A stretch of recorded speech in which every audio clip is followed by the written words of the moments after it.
துரோணா தன்னோட ஸ்டூடெண்ட்ஸ் ஆன பாண்டவாஸ்க்கும் கௌரவாஸ்க்கும் எல்லா வித்தைகளையும் சொல்லி கொடுத்ததுக்கு அப்புறமா பீஷ்மா கிட்டையும் துரோணாச்சாரியா கிட்டையும் போயிட்டு என்னோட ஸ்டூடெண்ட்ஸ் இப்ப ரெடி, அவங்களோட திறமைய நீங்க பார்க்கலாம் அப்படின்னு சொல்றாரு. இதனால ஒரு பெரிய மைதானமே ரெடி ஆகுது. அந்த மைதானத்துல அந்த ஊர் மக்கள் எல்லாருமே உட்கார்ந்து அந்த மைதானத்துல என்ன நடக்குது அப்படின்னு பார்க்கக்கூடிய அளவுக்கு ஒரு பெரிய வசதியோட ஒரு மைதானம் ரெடி ஆயிட்டு இருக்கு.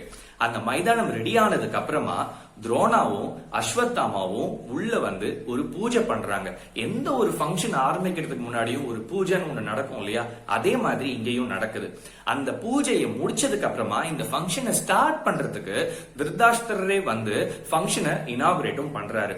யுதிஷ்டர் தன்னோட பிரதர்ஸோட உள்ள வராரு. வந்து எல்லாரும் அவங்கவுங்க திறமைகளையும் வித்தைகளையும் செம்மையா காட்டுறாங்க.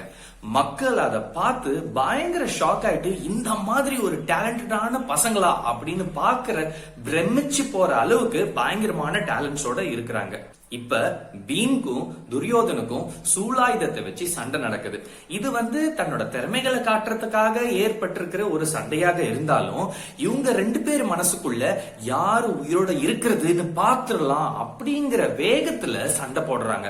இது துரோணாக்கு நல்லாவே புரியுது. புரிஞ்சுக்கிட்டு தன்னோட மகன் அஸ்வத்தாமா கிட்ட சொல்லி இந்த சண்டையை நிறுத்துங்க அப்படின்னு சொல்றாரு.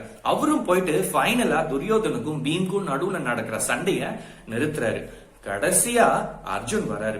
அர்ஜுன் வந்து தன்னோட எல்லா திறமைகளையும் காட்டுறாரு. திடீர்னு நெருப்பு வர வைக்கிறாரு, அதே நெருப்ப மழைய வர வச்சு அணைக்கிறாரு.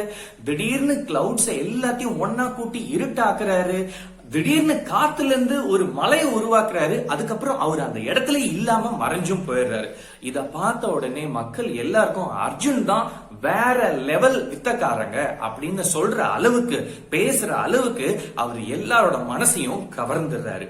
இந்த டைம்ல தான் எல்லாரோட பார்வையும் அந்த மைதானத்தோட என்ட்ரன்ஸ் மேல போகுது. என்னடா நம்ம இங்க இவ்வளவு ஒரு பயங்கரமான வித்தெல்லாம் காட்டிக்கிட்டு இருக்கோம், எல்லாரோட போக்கஸும் என் மேல இல்லாம வேற எங்கேயோ போகுது அப்படின்னு பார்த்தா அந்த மைதானத்தோட என்ட்ரன்ஸ்ல தங்க கவசத்தை போட்டுக்கிட்டு ஒருத்தர் என்ட்ரு ஆகுறாரு. அவருதான் கர்ணா.